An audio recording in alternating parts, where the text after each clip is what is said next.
Hi guys, welcome to episode 55 of Reexamining the End Times. I'm Marc Paladino, your host, and we are speaking about Revelation 17.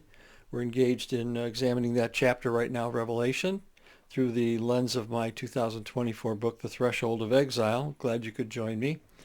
Um, we've just finished kind of looking at the harlot of Revelation 17, and of course there are a lot of different interpretations of that, and I did my best to try to convince you the harlot is truly first century Jerusalem. There are many characteristics. We didn't go through every possible detail, but I think to me it's quite clear that it is first century Jerusalem, especially the fact that this woman, this harlot, is holding a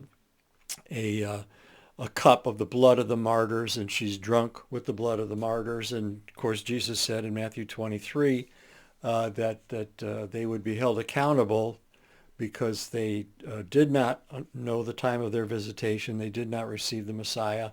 And the Lord condemned them in Matthew 23, saying to the Pharisees and the scribes that you'll be held responsible for the blood of all the martyrs on the land previously, because I'm going to send you apostles and prophets and wise men and teachers, and you're going to persecute them, and you're going to kill them and murder them, just like your forefathers did before you. And so, in spite of the fact that the Romans it was a Roman cross, of course, what Jesus died on, and the Jews used the Romans to do their bidding as far as persecution and all that. That Paul writes in First Thessalonians that he was holding Israel, first century Israel, responsible for the blood of Jesus and the apostles. And so among many other indications, just the designation harlot, we saw very clearly that that's something found in Isaiah and Hosea and Jeremiah, all the prophets, Ezekiel, identify Israel with her harlotry, having departed from her covenant with God. And so that fits very well into our first century context. And of course, we're trying to bring this into a first century context. We're not chasing some wild dreams about what we think might be happening in the future, some antichrist or some figure that people are believing right now, or trying to associate events today, modern events, with end time discussions or end time texts in the Bible. I've just seen some things that just totally wanted to make my hair stand up on the back of my head that I think, and I don't mean to be critical of any one person, but I'm just saying this is just an absolute abuse of Scripture. Things that are taken so grossly out of context, and they try to apply them to current events that the writer never had in mind at all. And so we're trying to just give you a sensible approach to the book of Revelation as best that we can. In some places it's a little awkward, but so much of Revelation seems to have a first century flavor to it. I mean, from the very beginning, we see in Revelation 1 and at the end of Revelation, in Revelation 22, don't seal the book. The time is near. Get this out to the churches. It's important. It's relevant. It's urgent. And this is the language of the text about the book. And we can try to dance around that all we want, but that's definitely the language of the book. We saw that, in contrast to this urgency and not sealing the book and getting it out to the churches, Daniel, who wrote 500, 600 years prior, was told not to let the book go out. It was a sealed prophecy because it wasn't going to happen for another 500 or 600 years. Well, it's kind of odd, because why was John told to make this known if it was going to be 2,000 years later? It doesn't make sense to even the message given to Daniel. We saw, I tried to show you in Revelation 11 how the temple in Jerusalem at the time was still standing when this was written. And I suggested to you that John was given a physical structure to measure or assess. In contrast, previous and later episodes of this sort of thing. In Ezekiel saw a structure like a city in a vision, and an angel measured it. Okay. Later on in Revelation 22, John's at the end of Revelation there, John sees the holy city, and it's a vision, and an angel is measuring it. Okay. Zechariah saw a geographical area where an angel was going to measure where what Jerusalem ought to be. And again, this was a vision, and an angel is measuring. There is no other precedent for a human being measuring something that's visionary. Okay, to assume that the temple in Revelation is a future temple is a suppressed premise, which means there's nothing in the text to support that. But here we have John given it what I would believe is the temple in Jerusalem before it fell in 70 A.D. And we'll get some interesting little insights to when Revelation was actually written in today's lesson. But then we looked at, again, this whole idea of the harlot Babylon. And again, this smacks of first century reality. If it is first century Jerusalem, then this was all would have been written and recorded and seen prior to her fall. And then she's riding on the back of this beast, and that's, of course, seen in Revelation 12, that beast is seen in Revelation 12 and Revelation 13 as well, before we go to Revelation 17. And we're going to try to unpack this a little bit. And there's kind of a riddle nestled into the middle of Revelation 17 that can be very, very difficult to understand. And you have to have intellectual humility when you're approaching these things, because I'm not going to suggest to you that I have every detail nailed down perfectly, but I think I have some ideas that you might be interested in that will help us see this first century context and gives us a little bit about Rome's political infrastructure.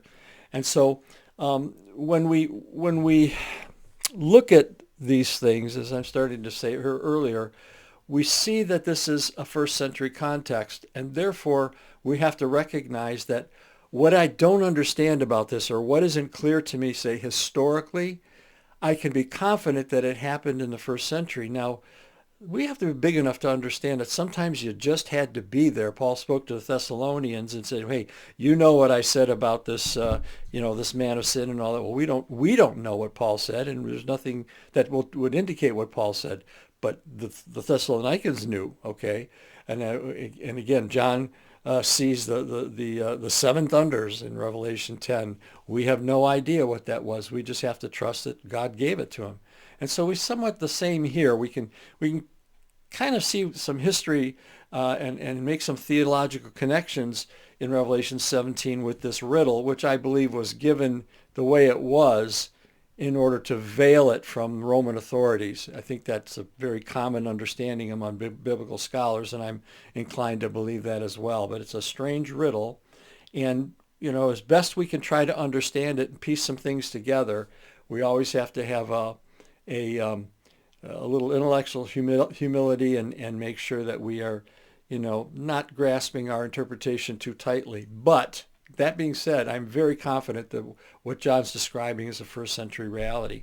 Number one, the beast that we're going to examine here is being ridden by the harlot. And if the harlot is in fact first century Jerusalem, then immediately we see this connection between Rome and Jerusalem in the first century, which is a very real, solid fact. The Sadducees, the Jerusalem elite, were very pro-Roman. They tried to keep Rome, the relationships with Rome as to be solid, because they had huge financial vested interests. And so, and Jerusalem was considered at the time what was known as religio licita, which meant that they were a legitimate religion or an authorized religion. And so they were taking advantage of this status by turning God's house into a place of merchandise, very much like it was common in the ancient world, that pagan temples there were banks and trade hubs and all sorts of things going on, and the same thing happened in Jerusalem. And Jesus, of course, came and he rebuked them, and he turned over the money tables and said, "You've made my father's house a house of merchandise. You've made it just like the pagan temples around you around the world." And he says, I'm going to have none of this. And he rebuked them and turned over the tables and stopped those who were buying and selling and trying to carry things out of the temple. So this all speaks of a first century reality. And so the next thing I want to point out before we dive into it is we have to understand the importance of the fact that there is spiritual activity, spiritual entities behind these beastly figures that we see, okay? It's not just human beings, that we're not just seeing, this is a symbol of that emperor, this is a symbol of that emperor. It's not really like that. There are spiritual entities operating and being hosted by these people, okay? And again, to some of you who are new to this kind of thinking, it may sound a little crazy, but if you go back to Daniel 8 and you see Daniel sees this vision of a ram and a goat, and the angel comes to interpret it for him, and he talks about that the prince of Persia and the prince of Greece. Well, he's talking about spiritual principalities. He's talking about battles going on in the unseen world. Okay, so what is seen as both of these empires, by the way, were in his previous vision of the four empires. Okay, in Daniel 7, and so these beasts that he now sees in Daniel 8 are actually spiritual entities that are behind the powers or the empires that are at war. Go a little farther into the New Testament.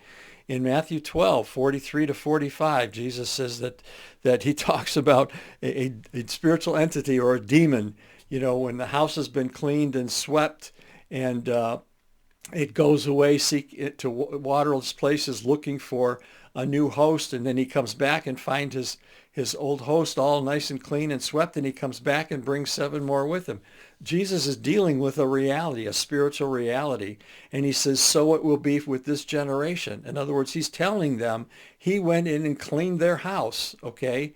And even in Zechariah 13, he says he will remove the unclean spirit from the land, and that's going to happen at a time when, in fact, I have it here in Zechariah 13:1, where he says that the fountain will be opened for the house of David, for the inhabitants of Jerusalem, for sin and impurity. That's the blood of Christ. That's the fountain of the blood of Christ and the outpouring of the Holy Spirit upon the nation in that time. And he goes on to say, I'll remove the false prophets and the unclean spirit from the land. And so, these are things that Jesus did, but what happens is what he cleaned up came back because they didn't respond to his message. Only a very, very few. In John 1, we read that he came unto his own, and his own did not receive him, but as many as received him, he gave power to become the sons of God. So his own nation, his own chosen people did not receive him. Okay. Now, one more entity here that I want to look at, because I think it's very important that we understand this movement of spiritual beings from one host to another, to the abyss, to just different things that are, and these are things that, we don't fully understand, and they seem strange to many of us, but the fact is that they are realities. And we learned in a divine sense that of John the Baptist. In Malachi 4:5, the Lord speaks to a apathetical people. Israel was apathetical by the time of Malachi, and in fact, the whole scroll of Malachi is really an anatomy of apathy, if you will, because the people have their expectations for their return from Babylon did not materialize in the way that they thought they would. They materialized in the way God said they would, but their interpretation was something that it was going to be much grander than it was. And so their return was rather modest. And so the people were apathetical by the time of Malachi. And the Lord says in Malachi 4:5, he says, behold, I'm going to send you Elijah the prophet before the coming of the great and terrible day of the Lord. Now, Elijah's long dead by this time. But he says, I'm going to send him to you. But in Luke 1:17, look what we read. John the Baptist is John, who will go forth as a forerunner before him, that is Jesus, in the spirit and the power of Elijah. So, and then in Mark 13, he says, "But I say to you that Elijah has indeed come, and they did to him whatever they wished, just as is written of him." In other words, they martyred John, okay? But John came in the same spirit and power as Elijah. So whatever measure of God's spirit was on Elijah was released again upon John the Baptist. Okay, so here you kind of see how this movement of spirit from one host to another is actually something that's real and common in the Bible, and it's actually a very important piece of this explanation that we're going to try to navigate through here in Revelation 17.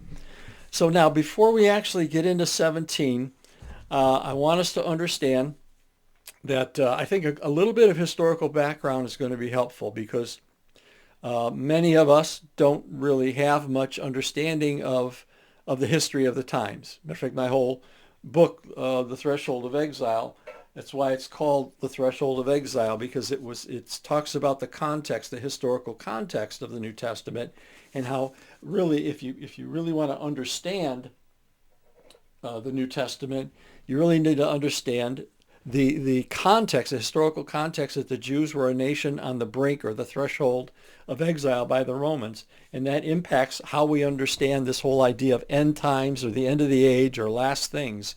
Okay, so we need to know a few things. And historically, there's 11 key players that come into view here that kind of set the tone in the context of this period. They are, in terms of Rome, there are 11 rulers, if you will, or key people in the Roman Empire that play into this beastly description. Starting about 4 decades before Jesus' birth was a man named Julius Caesar, and he became first emperor of Rome. That's a matter of historical record. After his death, there was a short period of an interim, what was called the triumvirate, and we're not going to get into all that. There was 3 leaders, 3 heads that led the Rome. But then Julius was followed by Augustus, then Tiberius Caesar, then Gaius, or who we know to be Caligula, then Claudius was the 5th. Nero was the 6th emperor. Now, this is very important because we're going to see that in this text in a moment. Now, something strange happened here in the interim. Nero, of course, very famously was accused of burning Rome, and his popularity began to slide, and he was under accusation, and the Senate was going to remove him. He ends up committing suicide. When Nero committed suicide, the empire, Rome itself, just went into utter chaos and near collapse. Okay, in that interim of roughly a little over a year, possibly as much as a year and a half, they call the year of 4 emperors. Nero died. 3 wannabe emperors attempted to take control of Rome: Galba, Otho, and Vitellius, and they all died in the interim. They never really took control of Rome. They really never really had any impact on the overall conditions of the empire. Bring in now Vespasian. Vespasian was the general who was commissioned by Nero to quell the Jewish rebellion. The Jewish rebellion had broke out in 66, would go to 70 when the city and the temple would be destroyed. But Nero had commissioned General Vespasian to go and put down the rebellion. And so in this interim, with all this chaos going on in Rome, Nero died. So Nero dies, the chaos begins, and after these 3 fallen emperors or emperor wannabes, Vespasian's soldiers declare him emperor, and that is confirmed in the Senate, the Roman Senate, and he becomes the emperor of Rome. Now, stick with me, because this all is detailed for us in Revelation 17. We're seeing much of this in this riddle. In the meantime, shortly after he is commissioned or declared emperor and voted in as emperor, he then turns the war effort over to his son, General Titus, who, by the way, has precisely the same name. Okay, they have the exact same name. And Titus then is the one who is commissioned, and he takes his troops, some say anywhere from 40 to 60,000 troops, and he goes and he sieges Jerusalem for 5 months, destroys the city and the temple. So this is kind of the overview of what's happening, and in the middle of all this, it's important little lull that occurred from the time that when Nero died. Vespasian suspended the war effort, so there was a time of about almost 18 months where there was no skirmish, there was no war going on, and there was a kind of peace in the area, which is kind of interesting because I know Paul said when they shall say peace and safety, then sudden destruction shall come upon them, and that's exactly what happened. There was this peace, and the people went to gather to Jerusalem for Passover, and 3 days before the Passover, Titus took his troops, came, surrounded the city, locked everybody in, and the day came upon them suddenly like a trap, exactly what Jesus' words. And for the next 5 months, the conditions in Jerusalem were horrific. Eventually, the Romans broke through the walls, destroyed the city, burned the temple, and basically it was left completely desolate. So now we have all this kind of background history, okay? And it's important that we understand here now that we looked at when the beast is first introduced to us, it has 7 heads and 10 horns, we're told in Revelation 17. Now the 10 horns take us back to Daniel 7, because Daniel sees the beast and he is the most fearful of all the 3 that preceded him. He's terrible in his teeth, and he's trampling down, and he's just more fearful and dreadful than any of the other beasts. Well, it turns out that when we go to Revelation 12, this 10-horned beast, and that's how Daniel describes him, 10 horns and then an 11th horn popping up in the middle of that when we go to Revelation 12, the dragon is seen with 7 heads and 10 horns. That 10 horns, those 10 horns harken back to Daniel. I think that's the Spirit's way of telling us, go back, this is what Daniel saw. Now you're seeing it in its own time, okay? It's a persecutor of tried to kill Jesus, persecutor of the church. And we're seeing that this is the dragon himself, the devil himself. Now, and it's explained further in Revelation 13, when John sees that this beast has come up out of the sea, and it's taken on all the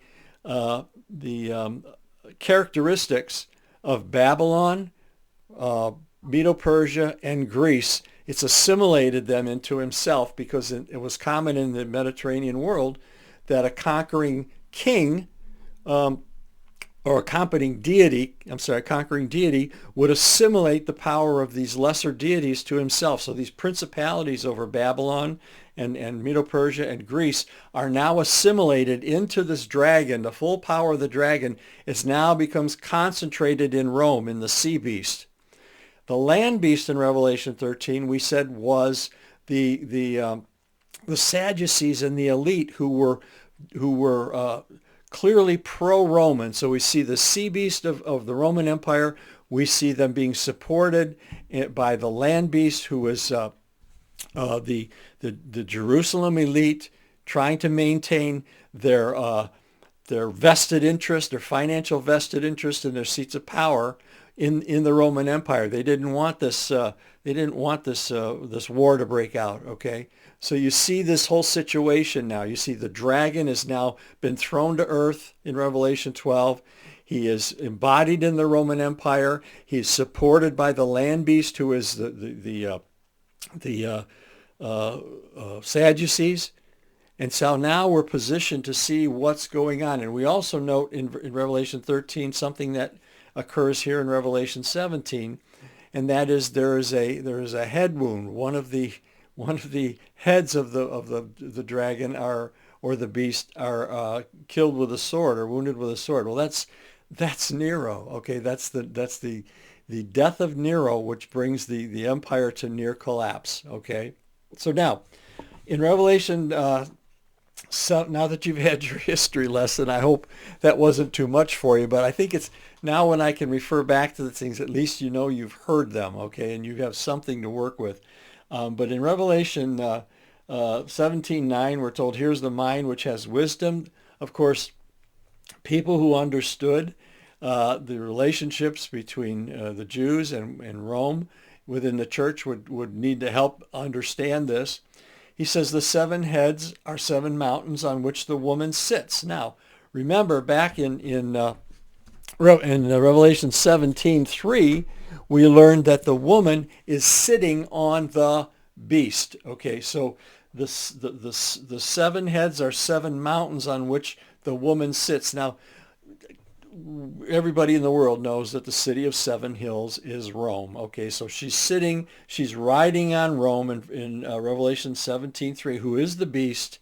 And we see in 17:10, they are seven kings. Now that goes right along with the seven heads, right? That is Julius, that is Augustus, Tiberius, Gaius, and then we had Claudius, and then Nero, and the seventh is going to be Vespasian, because what happens is the three that were the wannabe emperors, John doesn't even count them because they had no impact, no relationship on this whole harlot beast relationship. Okay, they were just wannabes that tried to take control of the empire. But now here's a little tidbit of how we might be able to discern when John saw this revelation. He says in 7:10, they are seven kings, five have fallen, one is, and another is not yet come, and when he comes, he must remain a little while. Five have fallen, the first five emperors. One is, the sixth emperor. The sixth emperor was Nero. John sees this revelation during the reign of Nero, okay? Probably very late in his reign, because he's going to deal with him disappearing, okay, or departing. The mortal head wound has yet to occur. But when it does, John becomes aware of it. But then he says that the one is, that's the sixth. The other is not yet come, but when he comes, he must remain a little while. That is Vespasian. Again, John is omitting the three interim emperors because they have no bearing on this situation whatsoever. He will remain a little while. Now, Vespasian, the seventh emperor, will host the beast spirit briefly. Then it will move to Titus, and Vespasian becomes emperor and turns the war over to Titus. Okay, now taking our eyes off the emperors for a moment and trying to get back to what we said about what's going on behind the emperors in the unseen world, I want to compare Revelation 17:8 and Revelation 17:11. I want you to notice something. He says that the beast that you saw was and is not and is about to come up out of the abyss and go to destruction. In other words, he's going to be destroyed, and we'll talk about that in another session. But he's about to come up out of the abyss. Now, no human being is coming up out of the abyss. That's a demonic spirit. That's a spiritual power who has been assigned back to the abyss, and now he's going to be let out, okay? Jesus talked about that when the swine were complaining they didn't want to go back to the abyss. It's one of those features of spiritual reality. But he says the beast that you saw was and is not, is about to come out of the abyss. Then he says the beast in 17:11, he says the beast which was and is not is himself also an eighth, is one of the seven. Now here's where it gets a little crazy, but the beast was, and he the beast that the host of that beast, or the host of that demonic spirit, was Nero. Okay, he was a fierce, vile persecutor of Christians. He hated Christians. Okay, at his death, his spirit goes back to the abyss. All right, and it's awaiting something. What it's waiting for, it's about to come out again. And how's it going to come out? It's going to come out in an eighth leader. Okay, that eighth is going to be Titus. Titus will actually become emperor in 79 AD after his father dies. So he will be the little horn that we saw back in Daniel 7, who arises up out of the among the 10 and pushes 3 out of the way. So you have a total of 8 emperors involved here, 8 leaders, 8 rulers. Okay. Now Titus, interestingly enough, the one who is the destroyer that we talked about back in Revelation 9, they said that he comes up out of the abyss. And here in Revelation 17, he's coming up out of the abyss. It's the same ruler, the same beast, the same spiritual entity that is being hosted by Titus, okay, that is going to now destroy. He's going to destroy Jerusalem. That's why he's called the destroyer.